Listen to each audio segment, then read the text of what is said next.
Hello there everyone, my name is Jacob and welcome back to M&M Movies, the channel where we do movie rankings apparently. So today we are ranking through every single new release I saw in the year of 2025. It's now 2026 now. Isn't that crazy? That is insane. So we're going to go through all 31 movies I saw last year. I don't know what to tell you. Let's just get straight into it. We're going to go from lowest to highest. Let's begin right this second. Weird. The worst movie I saw of 2025 was Snow White. Yes, so expectations were already quite low for this movie from all the live action messes that Disney kept releasing, and this movie was a PR mess. We had Rachel Zegler consistently dissing on the original film, saying this is a new time and it's just weird. So that was a bit of a PR mess that definitely didn't help the film. And there are some people who like to think people review bomb this movie just because of that fact. But in fact, it's because the movie is bad. Yeah, surprise. This really does feel like two movies stitched together just because the backlash towards the dwarfs. Disney decided to add them back in. So we have this set of 7 people, like a ragtag team, and then you've got your 7 dwarves that are CGI nightmares. So take your pick. They both don't mean anything to the story. This is also a visually ugly looking world. It all looks AI generated. I've said that before and I will say it again. And surprisingly, Rachel Zegler actually had a okay performance. She was fine. She was good. You know, she sung her parts decently. Gal Gadot, on the other hand, had a performance that you'd kind of question how she got into acting in the first place, because what was that? She's acting in a completely different film, so let's just forget about her. The ending was also very lazy and anticlimactic, with all the bad guys basically, you know, they remembered who they once were, and that's basically how they stopped. Yeah, compelling stuff, guys. At the end of the day, corporate greed plus PR nightmare equals bad movie. Moving on to Wolfman, I was severely disappointed by this film. We'll get it right out of the gate. They did try something different with the evolution of a werewolf this time, but if the design is going to look like this, how is it scary? How is this meant to be rewarding in some kind of way?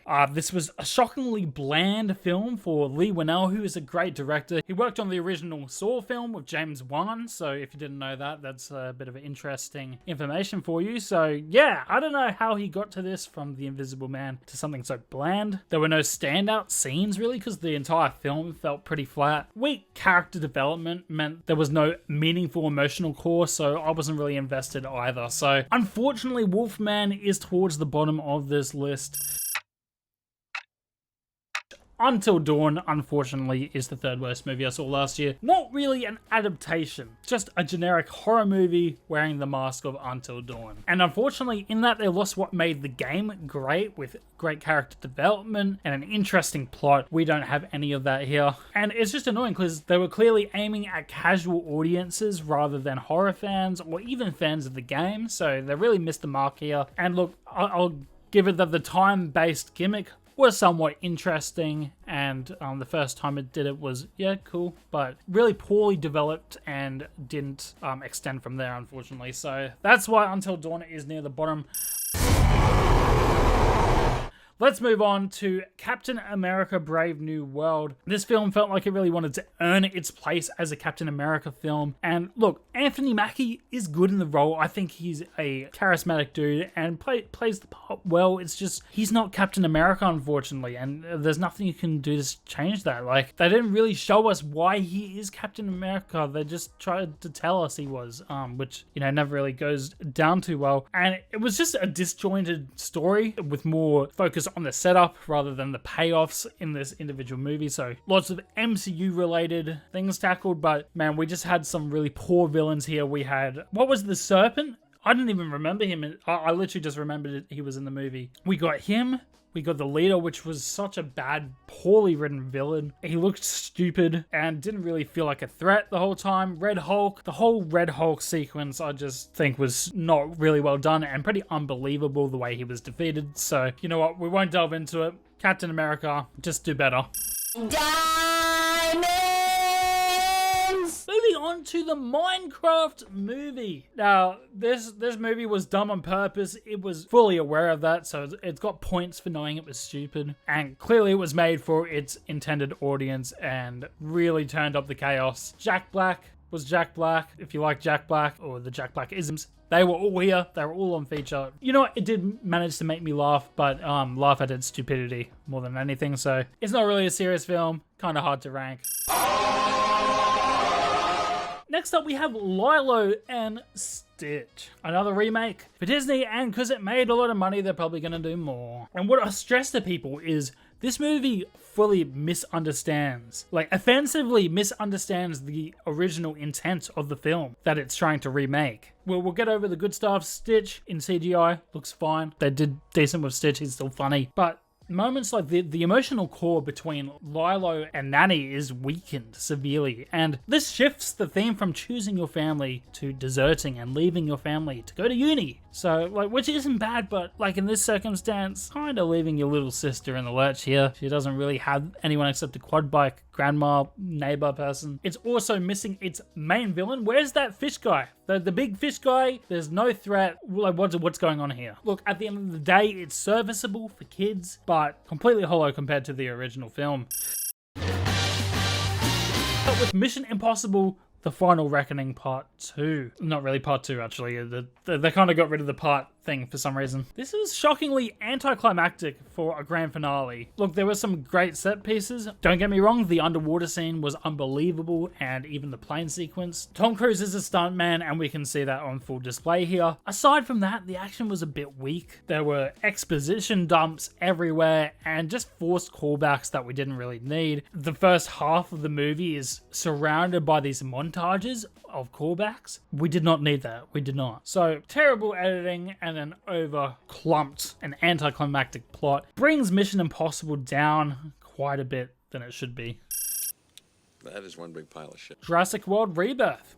Yes, it's this low. And once again, a franchise that keeps forgetting what made it so special in the beginning. We had one great set piece with the Spinosaurus and the Mosasaurus. That was decent. And Gareth Edwards nailed the style and the scale of these dinosaurs, so it looked pretty realistic. So that's what it's got going for the film. But again, wasted iconic moments like the T-Rex scene was so poorly done. Like, it looked visually good, but when you just have all these stupid decisions that this family, so we have two sets of cast. We have with the scientists and Scarlett Johansson's character. Then you have the second set of characters, which is this stupid family, which we have the boyfriend who's somewhat funny, but it's just, they make so many dumb decisions. They shouldn't even be there. It takes away from the main cast. Yeah, we get scenes like the T-Rex where someone should have died in that scene. Like, nobody really died here. I don't want death, okay? But we kind of need it in this Jurassic World experience because it adds to the horror, and that was all missing here. So the T-Rex ended up looking like a bit of an idiot for not killing any of them, not eating any of them. So wasted iconic moments and some pretty awful characters, if I must say so myself. It's Megan, bitch. Moving up the list, we have Megan 2.0, and they decided to go for more of an action comedy with this one, which kind of dulled the horror edge that the first movie had, and it kind of lost the originality of the first film. This did feel like a sequel and followed some of the normal action comedy tropes that we used to. So, escalation without flavor is how I would describe this film. Megan herself still had some charm, but the supporting cast didn't have that emotional relationship that was in the first film, so that was missing here. Megan 2.0, I was hoping for better. Continuing through the slop, we have Wicked for Good, man. Now, the original Wicked really did surprise me. I thought it was going to be terrible. We had a bit of a PR nightmare with Cynthia going at designs of a poster. You know, there was a bit of controversy there, but they actually fully delivered in the first film. The performances were great. Ariana Grande was surprisingly good, and Sing was beautiful. Some great musical numbers there, and was actually a good film in itself. So high praises for the first film, but this one, it just felt way more stretched and way longer than it needed to be. The performances themselves were still solid, I will say. They just had some forgettable musical numbers, nothing really memorable from the music side of things, even if they were sung well. But the main thing is there's just some serious pacing issues here. I thought the film finished 3 times in the epilogue, and it didn't. That was just frustrating me, and I think they tied up the story halfway through the film, honestly, so they should have really cut down that runtime. Moving a bit up the list, we have Conjuring The Last Rites. Man, this franchise is running on fumes. Like, can't we just get James Wan back? Like, this guy was beasting and feasting in that franchise, and they haven't brought him back since. It's really sad. Look, it works as a send-off. There is some emotional moments between Ed and Lorraine Warren, as well as their daughter and her boyfriend is looking to propose and trying to get the father's approval. So there are some good emotional moments between and you know what, the family dynamic was probably some of the better stuff in the movie. Unfortunately, that's not what we come for a Conjuring movie. And again, with the supernatural side of things, one part of the Conjuring that I really did enjoy is there is a world where it did feel kind of real. Maybe some of these things did happen, maybe they didn't. Look, they probably didn't, but it did seem there was loosely based on true story thing here. I didn't believe any of the stuff that happened, like the eating glass thing. Like, come on, man. It really was draining on the unbelievability of this, and I think even though it was maybe a step up from the prior Conjuring film, I still think it's nowhere near the first two. Moving on to Primitive War. I saw this one literally on the last day of 2025, or the second last day. This does feel like a B-Tech Jurassic World. It just does. An emphasis on world, not park. This was a stock standard experiment gone wrong part with the Russians, of course, doing it. It was campy. There was some really decent late action, and you know what? Some of the CGI was pretty impressive for the budget. I just think in some parts, obviously, it didn't deliver and looked pretty fake, as well as the acting was pretty amateurish in this as well. So if you want a little campy, fun Jurassic Park movie, then sure, go ahead and watch it. But I think they did need a slight bit more budget, but still somewhat impressive because it was only like 7 million or something. Moving on to RackaRacka's latest film, Daddy and Michael, once again working on a film I loved. Their previous film, man, Talk to Me was brilliant. I just thought that was a breath of fresh air that horror needed desperately. Yeah, I really enjoyed that film. This one, unfortunately, was a bit of a step back. Now, the things that did work in this film, there was a strong atmosphere, and the characters did really gel well together with the dynamics between the brother, the disabled sister as well. That was interesting how they kind of worked together. And then, obviously, the crazy lady they ended up staying with. So there was an emotional core that worked really well in this film. Unfortunately, the actual bring her back section of this film just didn't work. All the creepy elements leading up to it didn't really have a satisfying answer for me, and I was left a bit confused, and it just didn't really stick the landing, unfortunately. So it actually would have just been better without the main hook and just the lady being crazy. The zombies are coming. 28 years later, and I'm unfortunately reporting that it's down here because this one started great, had a great strong tone, and the trailers looked really good and unsettling, and that war-like commentary just made things really eerie. But unfortunately, this film didn't know what kind of movie it wanted to be. We have 3 sections. We have the first part, which is great acting from Aaron Taylor-Johnson. Yeah, really good start to the film with the father-son storyline, really worked well. Unfortunately, that changed into finding his mother piece and a really weird bone place that I'm sure is going to tie into this next part, so hopefully they do it well. But then we had Power Rangers turn up at the end of the film and save the day. Like, what's going on here? So this really did have some weird choices and a real lack of cohesion, which is why it's down here. Superman. You guys might think this is a little low. Just beat it, kid. Now, what this film did well, it was aiming for hope over grit, really trying to recapture what Superman means to people, and definitely tailoring towards people who didn't think Man of Steel was great, didn't like the darkness that movie had. So Superman himself was a lot more likable, but unfortunately, it was a little bit too silly. For me, the plot was really stretching the limits, and Lex Luthor had some real questionable motivations as well, so I wasn't really sure what to think. It was a fun ride. I really liked the group dynamic. James Gunn is gonna, do well with this set of characters rather than individually, so I think we all knew that was gonna happen. You know what? It was fine. I enjoyed it. It was an entertaining ride. Could have been better, though. Why? Moving on to one that people praise the heck out of, and that's Thunderbolts.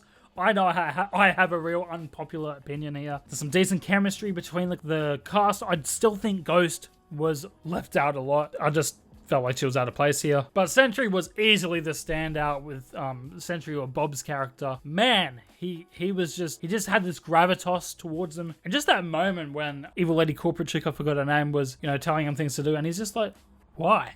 I'm more powerful than you. That part, that was awesome. And the whole fight where he's just swatting them away like flies. Brilliant stuff. So Marvel did have some good stuff in here. I just felt like the stakes weren't very believable, and the villain power level was much higher than the heroes here, so I don't think the Thunderbolts could ever defeat it. Even mentally, it felt like it was a little too much for them to handle, and they did handle it, so it was a bit unrealistic in that sense, but that was my issues with Thunderbolts.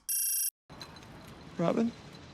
So guys, it turns out I completely forgot a movie. So the movie I completely forgot about was Novocaine. And basically, Novocaine was a really strong gimmick that had lots of possibilities from it. And it stayed entertaining for most of the journey. It did rely heavily on the novelty that, you know, he doesn't feel any pain at all. And this did pay off in many sections. And while the ending was fine, it was a bit predictable. So overall, this movie is solid, but it's not a memorable watch, unfortunately. Jack Quaid, though. I like Jack Quaid. Do you like cigars? Moving on to Ballerina, so this is from the world of John Wick here, and look, this didn't really need to exist, but it did have some cool ideas and concepts with the whole cult village. That was a really cool addition to the lore, I thought. And obviously we have that well-directed action that is from the John Wick films. And Ana de Armas, well, her acting was fine. I just think she kind of lacked that Keanu Reeves expert level choreography, and the way I think he learned how to shoot all those guns properly for the film. I don't think she had that. She did feel a bit awkward at times. And they had this idea at the start of the film that men are stronger, you need to fight differently in order to beat them with stealth, or you need to play dirty, is the words they said. And they didn't really follow this up. She ended up doing more of what John Wick would do. So I really think they could have done something with that, and they didn't. Bit of a missed opportunity there, but still a decent watch if you want to see some action. Moving on to Final Destination Bloodlines. This was a bit of a surprise. I thought it was going to be terrible. It added some fresh lore that was necessary for the franchise because it had been a long time. When was the last one? Like, it was in the 2010s, or no, it's before that even, maybe. I don't even remember, but it was a long time ago, and we had some more creative and memorable deaths here. Look, nostalgia helped a little bit with this, but a reminder that simple horror still works, and if done well, it can be fun. Oh no!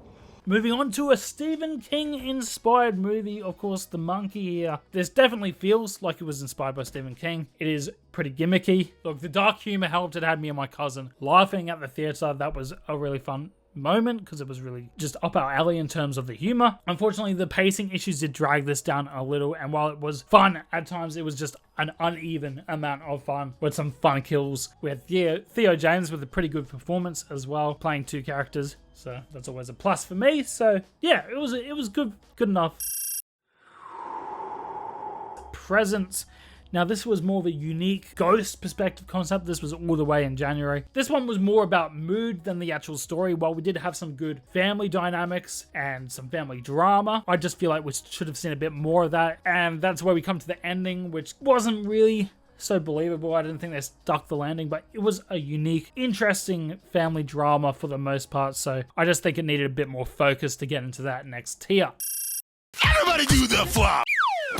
We have The Gorge here. Tried to tackle a bit of thriller, horror, romance, all of that all in one movie. And look, the idea of The Gorge was way more compelling than the actual Gorge. But look, let's just look at the leads here. They did a great performance. Miles Teller and Anya Taylor-Joy. Amazing. Chemistry was oozing off them throughout the film. It's just unfortunate that the answers we got from The Gorge itself were just pretty bland. That was pretty unfortunate.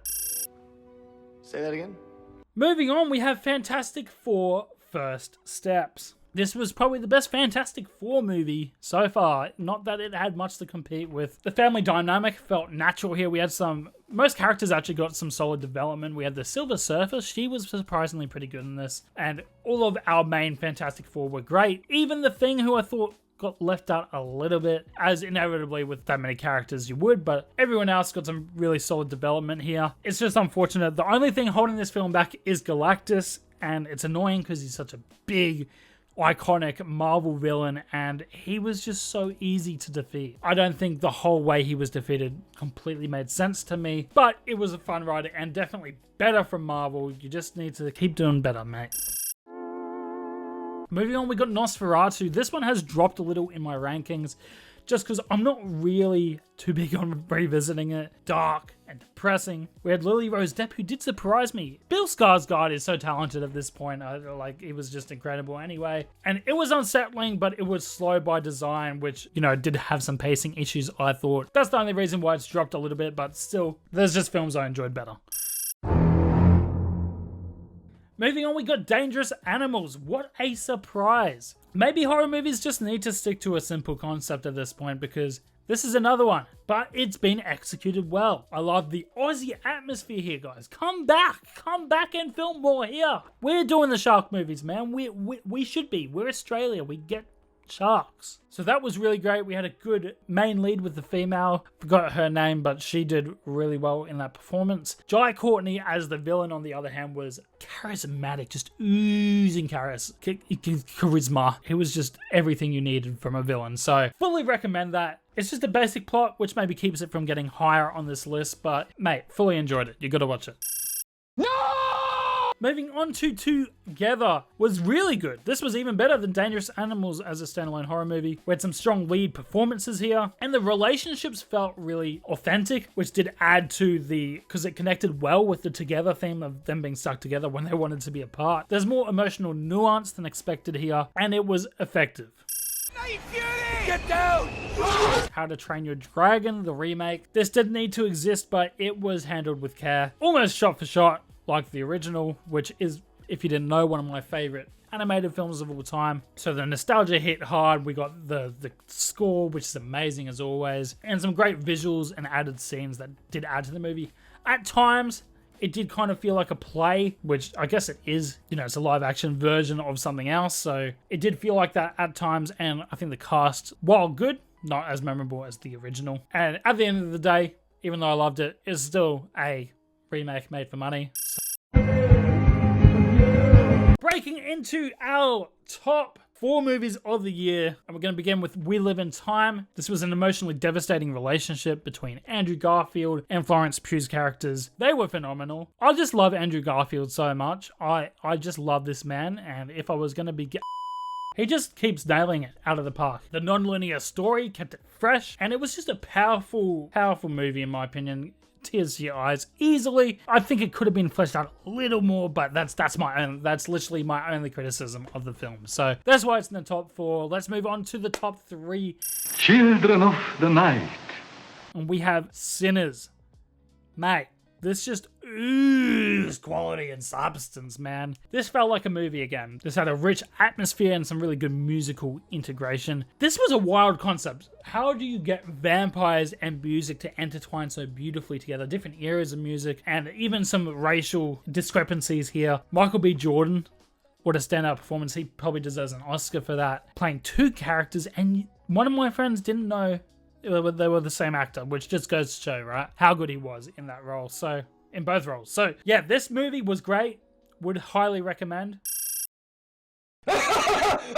And just missing out on first place, we have Weapons. Man, this movie banged on so many different levels. I was engaged from the first second to the end, man. I did not lose attention at all. And part of that is it was a non-linear story. So, basically, it was told in different segments from different people's perspectives of the same event. It was a mystery, it was creepy, it was everything you would want from a really well-constructed horror movie. And yeah, this was my favorite movie of the year, even if it's not the best.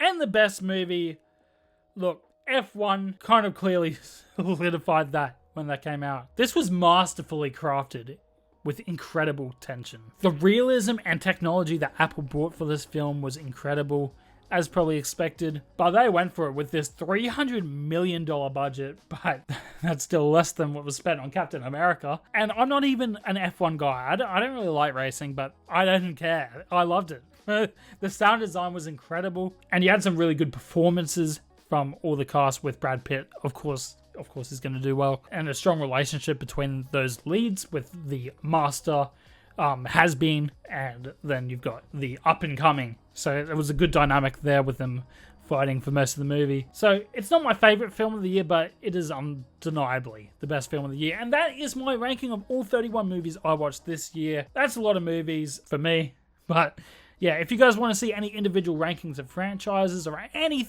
kind of video, just let me know down below. Subscribe if you're new. Bye.